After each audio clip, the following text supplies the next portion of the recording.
G'day, my name is Raiden from Big Way Battery, and in today's video I'll be explaining this DIY setup.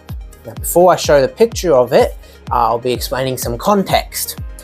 A customer bought 4 of our 50 amp hour GFB cells, and 7 months later they contacted us to show a picture, which is on the right of the screen, right here, somewhere here. I want you to comment below how you would rate this DIY setup, as well as to explain as to why it swelled up or what could have been prevented. How could have been prevented from that swelling up? Comment below and let me know.